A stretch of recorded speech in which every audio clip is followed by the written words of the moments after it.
შენ რომ ამ ხელა სოფელში შემოდიხარ როგორც ინვესტორი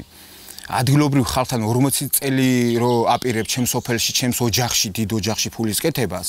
ერთმანეთს შეურაცხყოფას არ უნდა ვაყენებდეთ. ინვესტორის ხალხი, ქალები კარავში იყო ჩვენი დედიკოები, ხა ხნიერი ადამიანები, ღოდიში და შვათითები აჩვენეს ქალებს რაღაც შეურაცხყოფს. ნუ ეს ყველაფერი ძნელი მოსათმენი ხა ბალდას და ბალდელებს რო აგინებს კაცი, ვიღაცა შემოსული, გუშინდელი, გუში რო ფეხი შემოაბიძა შოფელში ეგეთი რო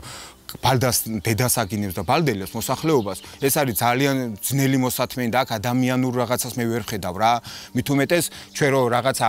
მოვითხოვეთ რომ მოდი დავილაპარაკოთ რას აპირებთ როგორ აპირებთ რაღაცას ყველა მხრიდან იგნორი მივიღეთ. შენ ვინ კითხავს რა მე ვაკეთებ და ეს უკვე ჩემია რა. რატო არის შენ სანამ მოხვიდოდი ჩვენი იყო ეს და მამა პაპამ გადმოგცა და ჩვენი წინაპრებმა დაგვიტოვეს ხო? როგორც კი შემოვიდა ეს კომპანია თავდაყირა დააყენა აქ ადგილობრივ მოსახლეობაში ბევრი რაღაცა ნუ იქ ვიღაცებს რაღაცა ჩაუწვეთეს ვიღაცებს რაღაცა და სინამდვილეში არიან რა მოსახლეობა. ადგილობრივებს გვიზღუდავენ მდინარეში ჩასვლას, რომ მდინარეში რომელიც ყველა ქართველს ეკუთვნის და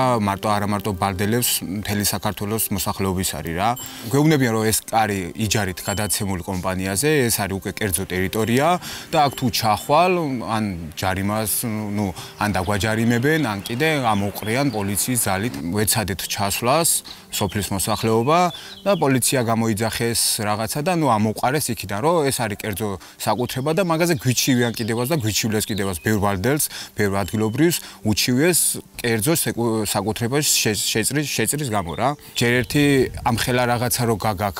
იჯარაში ადგილობრივ მოსახლეობა ხო უნდა გააცნო ადგილობრივ მოსახლეობას ეს ყველაფერი რომ იჯარაში გაგაქ ეს ინფორმირებული არც არავინ არ იყო ადგილობრივ მოსახლეობა ჩვენ ვიცოდით რომ რაღაცას აკეთებდნენ და ესე ვიცოდით რომ დაცული ტერიტორია აკეთებდა რაღაცას იქ ელემენტარულ ჩასასვლელს და მოწესრიგებას რა ბილიკი რომ ჩაფსულიყავით მდინარეში რა და მე აღმოჩნდა სინამდვილეში რომ ეს ყველაფერი არის გაიჯარებული 40 წლით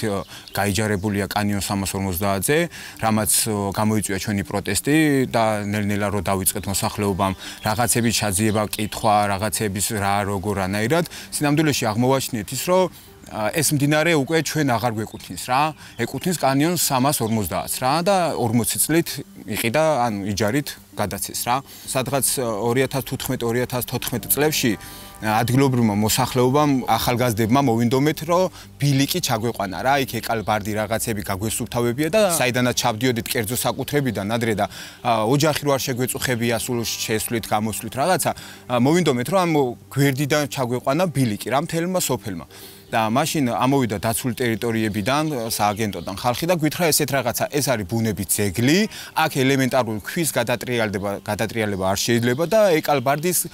მოჭრაც არ შეიძლება რა ხო და მაშინ ნუ ეხა ჩვენ დავთანხმდით რომ ეს თუ ბუნების ძეგლია და რაღაცა კაი გვესმის და თუ არ შეიძლება რაღაცა ჩარევა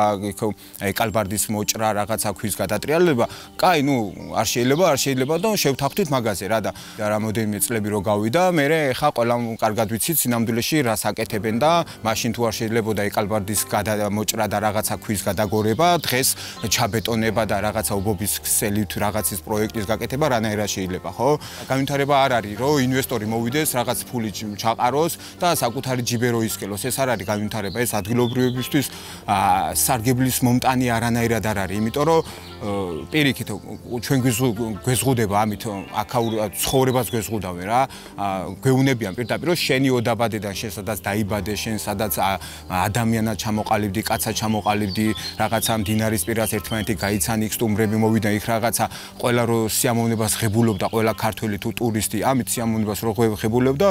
გვეუნებიან პირდაპირ რომ ეს არ არის უკვე შენი ეს არის ჩემი ტერიტორია შენ რო შემოხვიდე აქ მე რაღაცა თანხას გიწესებენ რომ შეხვიდე რაღაცა და ჯერ ერთი რომ შეგიშვან თანხის სანაცვლოდაც იქ ისე დაგილაგებს ყველაფერს რომ შენ საკუთარ თავს ვერ იპოვი რა შენს დინარეზე შენს კუთხეში შენს ოდაბადეში შენს საკუთარ თავს რო ვერ იპოვი მეორე დღე არც მოგიწევს იქ ჩასვლა და სურვილიც არ გექნება რომ ჩახვიდე და ისე რაღაც სიამოვნება მიიღო იმ ყველაფრისგან რა ეხლა ბევრ ტურისტებსაც რო ვეკითხებით მარტვილის კანიონი და ბალდის კანიონში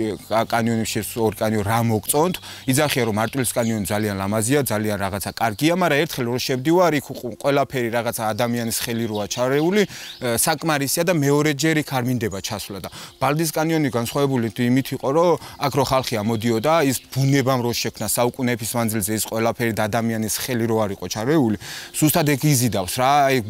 ეგ ბუნებრიობა და ეგ ხელშეუხლებობა იზიდავს ტურისტს და მეორეჯერაც სურვილი აქვს. ეხლა შარშან რო ჩამოსულან სიტყვაზე ტურისტები, დღესაც მოდიან ბალდის კანიონის სანახავად, იმიტომ რომ იქ არ არის რა რკინა-ბეტონი, არ არის რაღაცა ხიმინჯები, არ არის რაღაცა ობობის ქსელი ჯერჯერობით გაკეთებული, რასაც ეხლა მაგალითად აპირებენ და აი ზუსტად ის იზიდავს, ის ველური რაღაცა იზიდავს ტურისტებს, ადგილობრივ მოსახლეობასაც, რომ რატო უნდა ვკითხოთ, რატო უნდა ვეხვეწოთ ჩვენ ვიღაცა ინვესტორს, რომ ჩვენი სოფელში ჩვენ როგორ გადავადგილდებით რა. ნუ ეს ჩემი აზრით არც არის რა, არავის საკითხავი პირიქით. მე ისიც მიკვირს ხანდახან რომ ამდენს ხალხი როგორ ითმენს რა, ანუ ბოლო-ბოლო რაღაცას ყველაფერს ხო აქვს თავისი საზღვარი რა, მოთმინებასაც და ყველაფერს რა. ეს მარტო ბალდის არ არის და მარტო ბალდას არ ეხება აქ დღეს ჩვენ გვიდგას პრობლემა, მაგრამ ხვალ შეიძლება სხვა კუთხეს დაუდგეს პრობლემა და თან გვეუბნებოდნენ ესეც რაღაცას, რომ აი თქვენთვის ვაკეთებთ რა, ადგილობრივ ხალხისთვის და მოსახლეობის ვაკეთებთ. ჩემთვის თუ ვაკეთებ ამ ყველაფერს ადგილობრივ მოსახლეობის თუ ვაკეთებ, რატო მიმალავ ამ ყველა, რატო დამიმალე თავიდანვე, ხო? თავიდანვე შეგეკრიბა სოფელი, აგეხსნა ეს ყველაფერი დეტალურად რას აკეთებდი, როგორ აკეთებდი, როგორ პროექტს აკეთებდი. მისაღები თუ იყო ჩემთვის, გეტყოდი რომ მისაღებია და ადგილობრივ მოსახლეობა ტაშ გიკრავთ რა და კი, კაი რაღაცას აკეთებთ, მაგრამ თვითონაც იცოდნენ რომ ეს სოფლისთვის არ იქნებოდა მისაღები და მარტო ორ პიროვნებაზე და ინვესტორზე რო არის მორგებული ეს პროექტი და თვითონაც ეშინოდნენ იმის რომ ეს რო ჩვენ მოსახლეობა შევკრიბოთ და წინასწარ რო გავაცნოთ პროექტი სინამდვილეში როგორც უნდა გაკეთებულიყო მოსახლეობისგან მიიღებდნენ ვას რა თქმა უნდა და აი მაგი აშინებდნენ და თავიდან დაიწყეს ისე რომ ვითომ რაღაცას